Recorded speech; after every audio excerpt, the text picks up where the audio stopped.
दोस्तों, इन दिनों भारत की अर्थव्यवस्था के लिए जो सबसे बड़ी समस्या है, संकट है, वो भारत के रुपए का डॉलर के सामने लगातार कमजोर होना है। लेकिन इस पर ज्यादा बात नहीं हो रही, ना बीते दिनों हुई है। बीते दिनों एकाएक नैरेटिव को बदला गया है और उसे क्रूड के प्राइसेस के बढ़ने के साथ जोड़ दिया गया है और उसके लिए जो सावधानियां बरतनी हैं, उस पर अमल शुरू कर दिया गया है। लेकिन हमें यह समझना होगा कि रुपए को संभालने के लिए प्रयास नहीं हुए हैं और रुपया ही वो सबसे बड़ा कारण है, उसकी गिरावट ही सबसे बड़ा कारण है जिसने संकट को अब बहुत ज्यादा बढ़ा दिया है। नमस्कार, मैं डॉक्टर पीएस वोरा, आप सबका स्वागत है टीसीएच पर, टीसीएन पर। यह भी हकीकत है कि क्रूड के प्राइसेस बढ़े हैं और वो बढ़ने जायज भी थे, क्योंकि युद्ध जो है वो ईरान और अमेरिका और इजराइल के साथ चल रहा है और हमारा जो इंपोर्ट है, जिस माध्यम से होता है, जिस रास्ते से होता है तेल का, एलपीजी का, वो रास्ता रोक दिया गया है।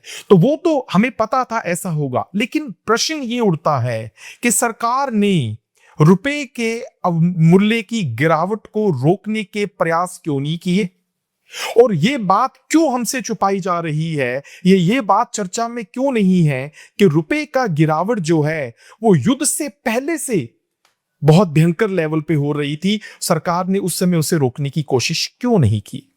अब आंकड़ों के अनुसार इसे समझिए जरा। 31 मार्च 2025 को भारत का जो रुपया है वो डॉलर के सामने तकरीबन 85.53 रुपए पर खड़ा था और आज इस वीडियो को बनाते समय मई के 16 तारीख को जो रुपया है वो तकरीबन 96 पर चला गया है।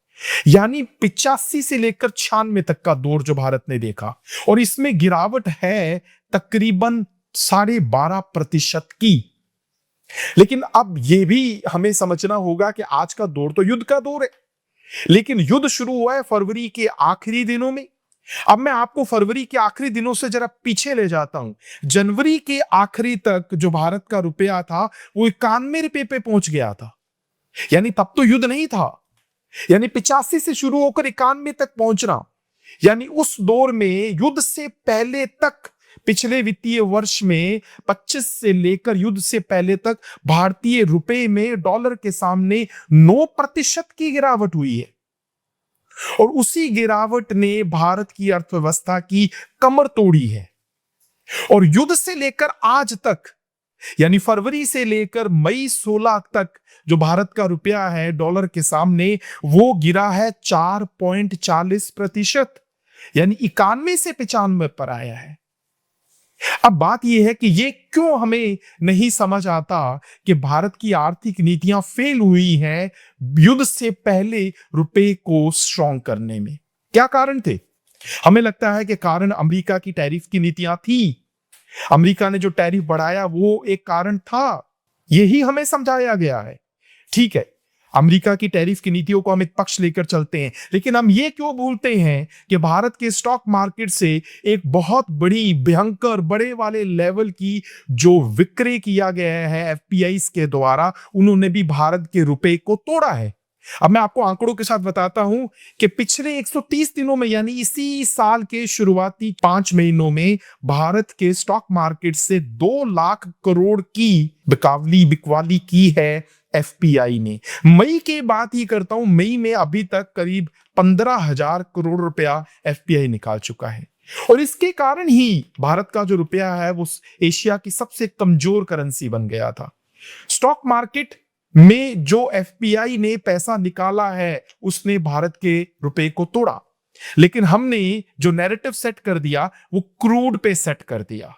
और क्रूड पे सेट करने के बारे में मैं आपको बताऊं कि जनवरी 2026 तक जो क्रूड का वैल्यू थी वो 57 यूएसडी पर बैरल थी और जब युद्ध शुरू होता है तो वो 67 चली जाती है। यानी 27 फरवरी को वो 67 गई है, 57 से 67 तक तेल पहुंचा है और आज वो पहुंच गया 105, यानी 67 से 105, लेकिन 57 टू 67 भी था। यानी क्रूड के प्राइसेस में हाइक लगातार बन रही थी।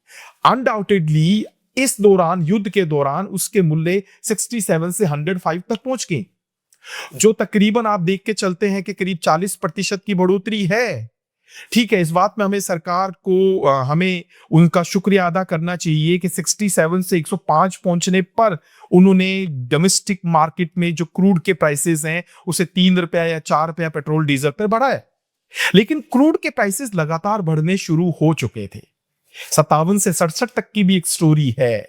और सरकार ने तो तेल को खरीदने के लिए रूस की तरफ अपना रुख मोड़ा हुआ था। आंकड़े बताते हैं कि रूस ने यूक्रेन युद्ध होने के बाद बहुत सस्ता हमें तेल बेचा है। तो उस समय जब सस्ता तेल खरीदा गया था, उसका रिजर्व्स यानी जब चीज आपको सस्ती मिल रही थी, तब भी चीज हमें महंगी बेची जा रही थी। आज आपने 3 रुपया बढ़ाया है, लेकिन जब आपने सस्ता तेल खरीदा था, उस समय का वो जो रिजर्व था वो कहां है? यानी वो मुनाफा कंपनियों के पास गया। आपको इस चीज की प्रेडिक्शन करनी चाहिए थी युद्ध शुरू होने के दौरान ही। यानी मैं बात कर रहा हूं फरवरी की, जब 67 के आसपास था कि अगर ये महंगा होगा तो हम उस रिजर्व्स को यूटिलाइज करें।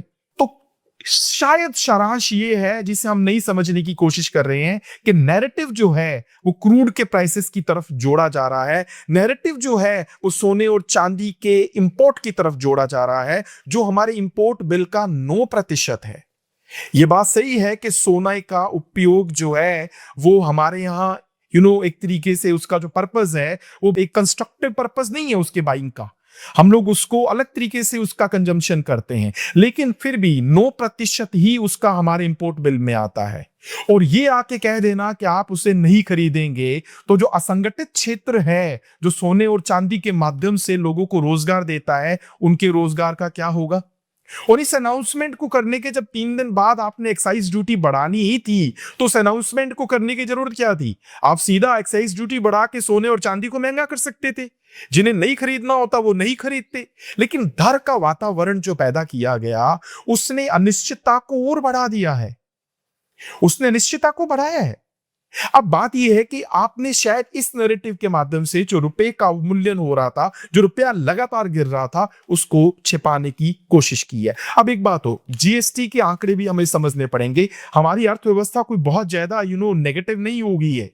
जो जिस तरीके से अनाउंसमेंट आई है, वो अनाउंसमेंट जो है वो शायद हमें सही रास्ते पे चलाने के लिए जरूर की गई है। लेकिन जीएसटी के आंकड़े देख लीजिए, जो मार्च 2026 में जीएसटी का कलेक्शन आया है 22.27 लाख करोड़, और वो पिछला साल 2024-25 से करीब 8.30% अधिक आया है। यानी सरकार के पास फंड्स है, सरकार के पास पैसा है। अगर 5.70 लाख करोड़ तो सिर्फ जीएसटी के माध्यम से आया है, जो दूसरे कर हैं उनके माध्यम से भी तो इनकम मिलती है, चाहे वो इनकम टैक्स है और चाहे वो एक्साइज ड्यूटीज वगैरह के कलेक्शंस होते हैं, वो पैसा सरकार के पास है। तो लेकिन जिस तरीके से ये एकाएक टीवी पर आके ये अनाउंसमेंट्स की गई हैं और उसको मुख्य तौर पे क्रूड के साथ जोड़ दिया गया है, मुझे लगता है कि शायद हम उसे थोड़ा समझने में हम उससे डर ज्यादा गए हैं। ठीक है, सरकार ने हमें सावधानी बरतने के कहा है, हम सावधानियां बरतेंगे, लेकिन हमें यह भी समझना चाहिए कि युद्ध से पहले रुपया जो है वो 12% गिर चुका था। वो किस कारण गिरा? जब जीएसटी के कलेक्शंस भी अच्छे आ रहे हैं, इसका मतलब डोमेस्टिक मार्केट में कंजम्पशन अपनी जगह बना हुआ है। सरकार ने चाहे उसे जीएसटी कट्स के माध्यम से बनाया, जैसे भी बनाया, लेकिन सरकार स्टॉक मार्केट में एफपीआई की बिकवाली को नहीं रोक पाई, और सरकार अमेरिका के टैरिफ के चक्कर के कारण रुपए के मूल्य के गिरावट को नहीं रोक पाई। और युद्ध शुरू होने के बाद जो क्रूड के प्राइसेस बढ़ने लगे, उसने उस आग में तेल और डाल दिया। कहने का मतलब है कि ओवरऑल सरकार ने जो ये घोषणाएं की हैं, इससे आम आदमी डर गया है। डरने की बात नहीं है, अर्थव्यवस्था सही चल रही है। सावधानी बरतने को कहा गया है, सावधानी हम बरतेंगे, लेकिन सरकार को भी रुपए के मूल्य में संभालने के लिए सावधानियां बरतनी चाहिए थी, वो शायद नहीं बरती गई हैं। और इस बात पे भी एक आंकड़ा आपके सामने आखिर में और रख दूं कि हमारा जो फॉरेक्स है, हमारा जो विदेशी मुद्रा का भंडार है, वो करीब 696 बिलियन यूएसडी चल रहा है। वो करीब, ठीक है, युद्ध से पहले करीब 750 738 के आसपास हुआ करता था, उसमें गिरावट आई है। अब चूंकि सरकार ने सोने पर एक्साइज ड्यूटी बढ़ा दी है, तो ये फॉरेक्स वापस बढ़ेगा। और चूंकि हमने अब तेल का या पेट्रोल का या डीजल का हमने कंजम्पशन कम करने की तरफ हम बढ़ रहे हैं, तो शायद इसके अंतर भी ये वृद्धि आने वाले समय में देखने को मिलेगी। हाँ, इन सब पर रिजर्व बैंक के जो पूर्व डिप्टी गवर्नर रहे हैं देवव्रत पात्रा, उनका ट्वीट भी बहुत वायरल हो रहा है, जो ये कह रहे हैं कि भारत को तकरीबन 1 ट्रिलियन यूएसडी का कलेक्शन फॉरेक्स में रखना चाहिए, क्योंकि अगर इसी तरीके से एफपीआई पैसा निकालते रहे और क्रूड महंगा होता रहा तो भारत पर आने वाले समय में संकट आ सकता है। खैर, आखिर में एक बार फिर से ये सरकार की एक विफलता है कि उसने अमेरिका के प्रेशर को बहुत बियर किया। और इन दिनों भी आपको पता है आज 16 मई ही है, और आज 16 मई के बाद रूस से तेल खरीदने पर बैन लगने वाला है। और एक रिपोर्ट इन दिनों और चल रही है कि एलपीजी हमने रूस से खरीदा था और रूस ने हमें एलपीजी भेज भी दिया, लेकिन वो जो जहाज है वो पानी के बीच में खड़ा है और हमने उसे लेने से मना कर दिया है, क्योंकि अमेरिका की धमकी हमारे सामने है। तो अमेरिका के प्रेशर के कारण ही शायद हमारी अर्थव्यवस्था जो है वो डामाडोल स्थिति में चली गई है, हमारी डिप्लोमेसी फेल हुई है और उसके कारण हमारी आर्थिक नीतियों में संकट आ गया है। शुक्रिया, थैंक यू वेरी मच।